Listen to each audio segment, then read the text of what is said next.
And joining us now to help us make sense of the latest political developments, we have Professor Edmund Dayao, President and CEO of the Political Economic Elemental Researchers and Strategists, or PEERS. Magandang umaga po sa inyo.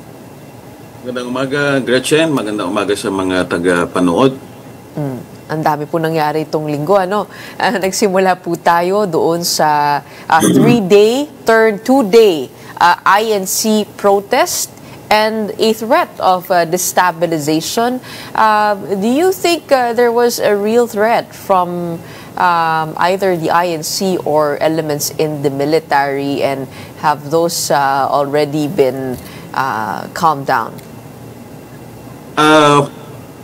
That's quite a complicated question, Gretchen. I don't know where to start. But let me just say that, of course, any mass action, considering our past, our history, is often seen as a threat to an existing government.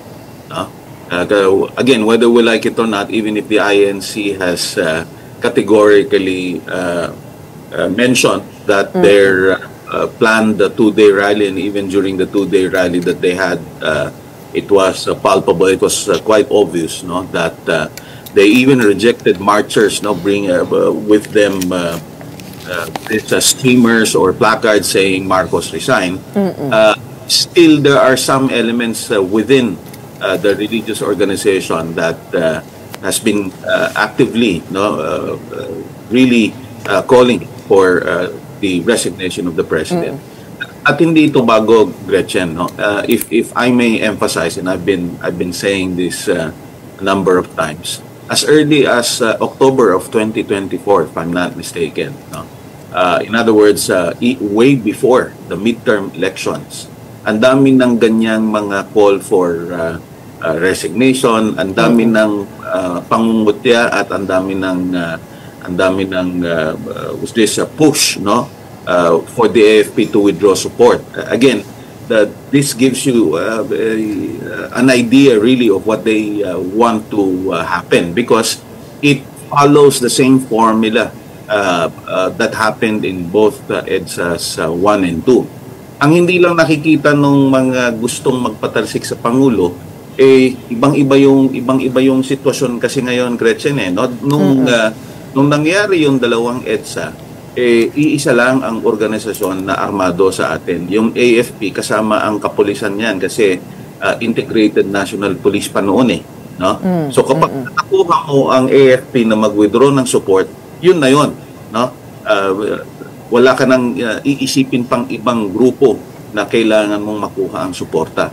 Ngayon, bukod sa Philippine National Police na independent na, meron ka pang Philippine Coast Guard, and at the end of the day, you really need to have all these uniform services to your side.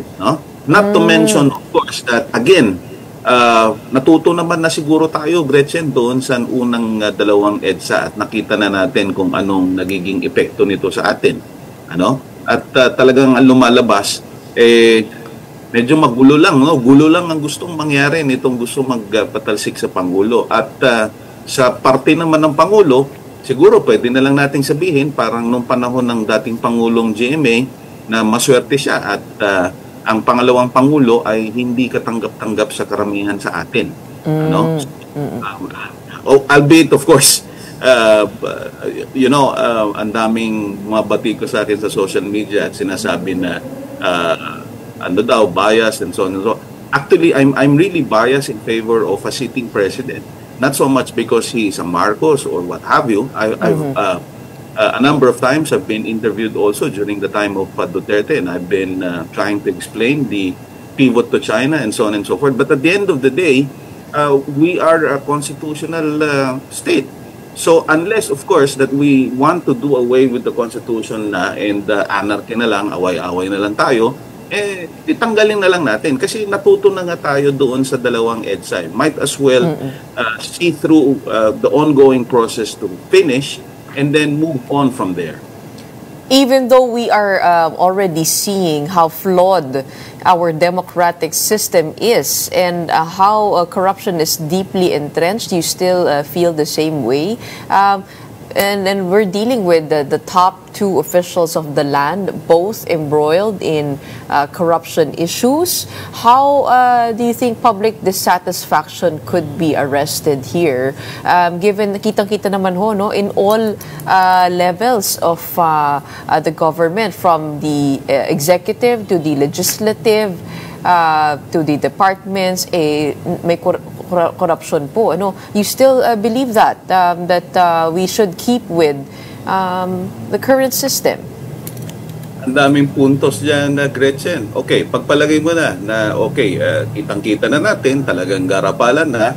Anong option natin? Una, ang option natin, pag nag-resign ng Pangulong Marcos, ang papalit ay si pangalawang Pangulong Sara Duterte. Paano ka nakakasiguro na mariresolba ng isang Pangulong Sara Duterte itong mga nangyayari? May track record tayo makikita at may mga pananalita na pwede nating gamiting basihan para makita natin kung kaya ba at kung baga may kakayanan ba at pwede ba nating sabihin malinis ang isang Sara Duterte at ang mga kasamahan niya. Ay nako, medyo ikaw na rin ang may sabi, nasa lahat ng aspeto ng paggogobyerno at hindi lang ang Pangulo, pati ang pangalawang Pangulo tawid dito sa korupsyon na ito. In fact, they've been really trying to paint a very bad picture as far as the current government is concerned, suggesting that all this mess happened only recently, nitong 2022 lang onwards. Pero hindi ba natin natatandaan ilang beses tinanong ang mga Diskaya, for example, kailan ba kayo lumaki bilang isang construction? No? At ano ang sagot? 2016, 2019. At nakita pa kung sino mga ka-joint venture nung panahon na yon. At siyempre, deny. Sa madalit sabi, Gretchen, tama ka, talagang garapalan na. Pero it's the whole system that is wrong. We really have to find a way to remedy this. No? So, ang akin lang, kaya nga sinasabi ko kanina, I really, my thinking really is to see through all these investigations. Bakit kamo? Kasi this is not our first rodeo, so to speak. Nakita natin yung Napoles. At ako, talagang, medyo, ang talagang kinaiinisan ko, lalo na nung panahon ng pandemic, nangangamatay na yung mga tao. Ninakawan pa tayo. At sino nakulong dito? Isang lowly undersecretary. Na maniniwala ba tayo na ang isang undersecretary lang ang kayang gumawa ng lahat ng mga major decisions to undertake all those billions of transactions. So sa madalit sabi, pagka ang resulta ng ICI wala tayong nakitang malaking big fish, ika nga, that will be held accountable. And not only one big fish, Gretchen, by the way, we should be able to see really, that because this is systemic, that we should really see a good number of them who are actually involved from step 1 to end of the steps, to be held accountable. Pag nakita natin yun, then that's when we start thinking about system reforms. What do I mean by system reforms? Hindi lang, alam mo, kaya sabi ko mahabang usapan ito, bakit ba tayo may corruption in the first place, Gretchen? Sa tagal ng career natin, at matagal na natin pinag-aaralan ito, bukod tangi ang Pilipinas na halimbawa ikaw ay may pangalan, sumikat ka, nagkaroon ka ng pera, bored ka na kasi paggising mo sa umaga nagawa mo na lahat so dahil bored ka na, takbo kaya ako. Ganun ang sistema natin kahit na sino na gustong na walang magawa, tatakbo for public office. Tatanungin mo anong position mo? Sasabihin niya, hindi ko pa iniisip yan kasi hindi pa ako nanalo. O kaya bibigyan ka na lang ng jacket. So, yun ang nakakainis. Now, okay, dinanalo ka ngayon. Okay, kumastos ka ng 5 milyon sa kampanya mo. Babawiin mo ngayon yan kasi pera mo yan, Gretchen. Hindi naman katulad sa ibang bansa that when a party nominates you to run for office, it's the party that bankrolls your campaign requirements. At dahil ikaw ang gumastos, babawiin mo ngayon yan. Ngayon nabawi mo, 5 milyon, lahat ng nagastos mo. tingin mo titigil ka sa pagbawi ng 5 milyon? Nakita mo, dali pa lang kumuha ng 5 milyon. So gagawin mo ngayon 10 million yan and so on. Kaya ganon, no? Is systemic.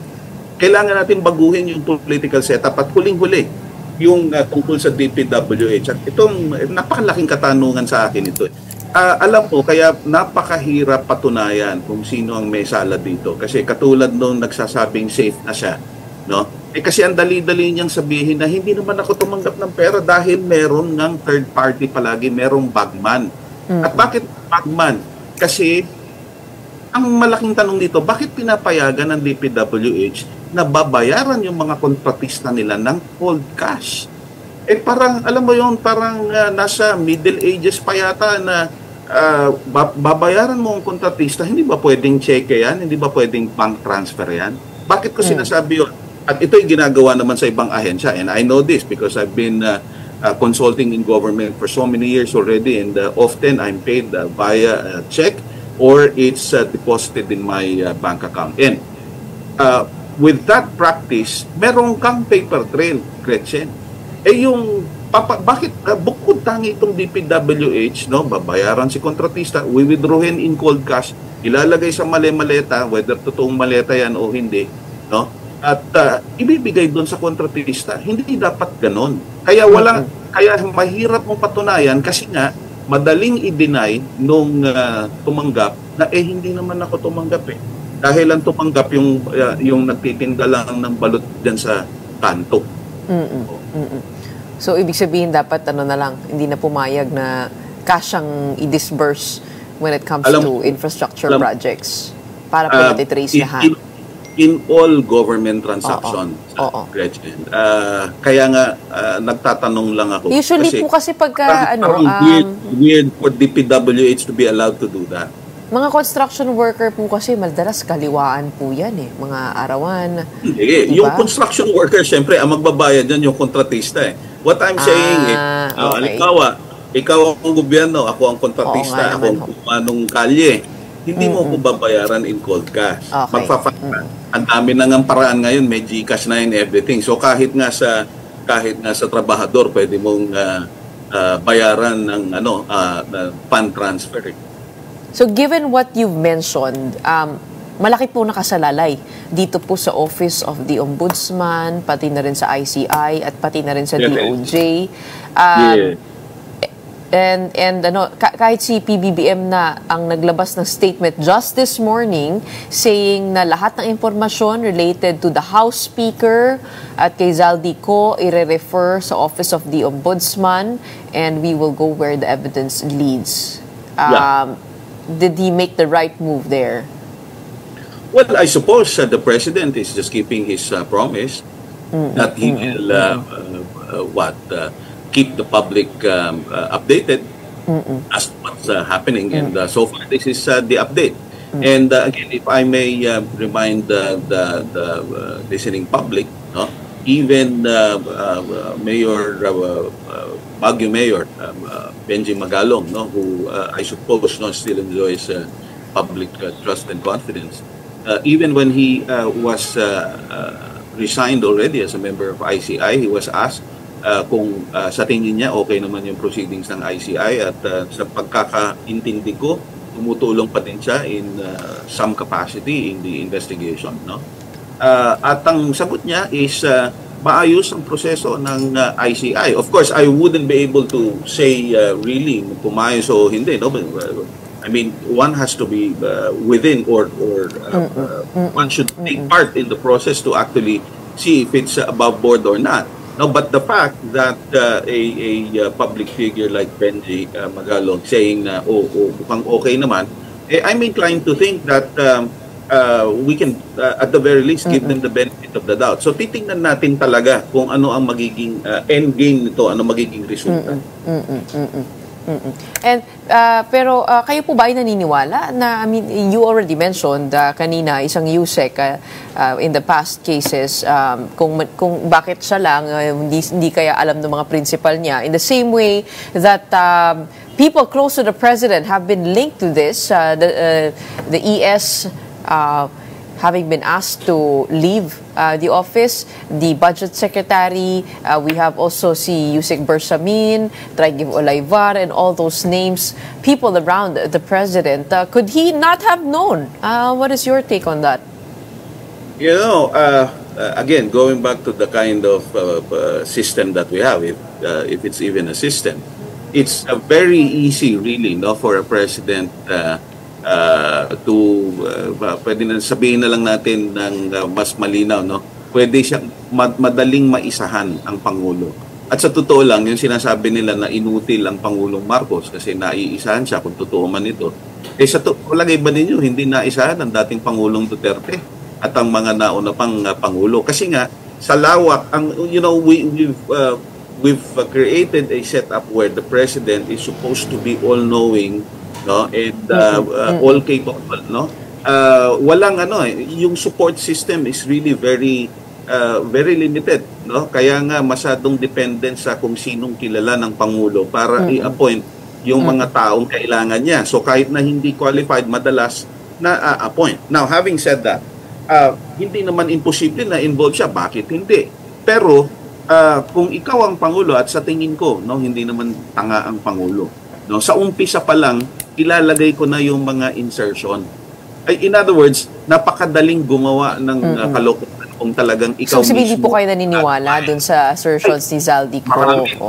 Maraming loophole. And in fact, I'm not the only one who's been saying this. I'm just parroting what the others have already mentioned. No? Unang-una, Gretchen, kung talagang ang objective ng dating Congressman Zaldico ay magsabi ng totoo, tell all, sabi niya, no? Bakit kailangan pa ng AI? No? At marami nagsasabi, hindi naman totoo na AI. Hindi lang naman 2-3 nagsabi na AI yun eh. Kaya nga yung ibang eksperto, ginawan na ng iba pang video, yung same video, no? Ang nagtitinda ng car spare parts, no, may hawak na alam mo yun? It really made the fool out of him. And again, assuming that it's an authentic video, Gretchen, huwag na natin pag-usapan yung mga legal technicalities na kailangan sworn in statement and so on. Tingnan na lang natin yung tinatawag niyang resibo. Ano yung resibo niya? Resibo niya, listahan. Alam mo, kahit na anong budget, whether budget sa household or budget sa isang kumpanya, merong laundry list kung tawagin yan. It tell you that there is something wrong with there. And last but not least, I know that we're out of time. When you say insertion, it's not something that is necessarily bad. Dingin mo na ito ng mga DDS para, alam mo yun, gawing kagad na, kasi yun lang yung pwedeng patunayan doon, yung insertion. But insertion is essentially part of the legislative process, Gretchen. A draft legislation always end up significantly different when it's finally passed because from the day it is proposed, dadaan sa napakaraming proseso at maraming insertion, maraming subtraction na nangyayari because it's part of the legislative process. Sorry po bilang panghuli na po ito, just to wrap up, no, what do you think did the Amy Marcos revelation do for her and for the President? Bilang nabanggit nyo na rin na baka naisahan yung Pangulo, what did that achieve? Well, I don't know if there's anything significant that it achieved other than medyo na-put off ang mga tao, no? It's really disappointing that alam mo, ang isang kapatid pa mismo ang gagawa ng ganyang klaseng aksyon, ano? I'm sure everyone will agree. Kaya nga sabi ni Senator Ping Lacson, parang hindi Pilipino yung ganitong practice eh. Kasi I'm sure everyone agrees, no? Kahit na gaano kasama yung kamag-anak mo, anak mo, kapatid mo, and so on, you try to solve it within your household as much as possible. No? Pangalawa, alam mo kasi, it's good that you mentioned that, no, albeit towards the last part, talagang kulang na sa oras, mahaba ito. Ang tawag dito, ang unang-unang kritisismo nila sa Pangulo, yun na nga, gumagamit siya ng droga. Hindi nag-stick yan, kaya sila bumalik at kaya sila nagpunta sa corruption, hoping that it will tie to the president and therefore lead to his demise. Kaso hindi pa din nag-work, no? Nag-fizzle out, backfire sa kanila, lumalabas sa kanila din natitrace yung provenance noon. So binalik naman nila ngayon sa drugs na naman. Pero tingnan mo, I'm sure of course you may have know of anyone who uses drugs. The way a person speaks alone will already tell you whether the guy uses drugs or not. Pati yung health, no? Kasi yung health, talagang apektado yan. No? And last but not the least, no? Nako, siguro, pwede nating sabihin, kahit naman sinong, sabi nga nila, alta or mayaman or not, although, again, that's not an excuse, there is always a point in time where one uses drugs for, socials or whatever. But I'm sure, no, and the president is quite advanced already in age. I don't think that he still uses it, no, and I don't think it impacts on the way he's been handling the presidency so far. Okay, all right. Maraming salamat for helping us make sense of the week that was. I hope I did. A lot of developments to watch out for, but ultimately, titignan po natin ang ating justice system kung gugulong po ito. Maraming salamat for your time today. We have Professor Edmund Tayao, President and CEO of PEERS.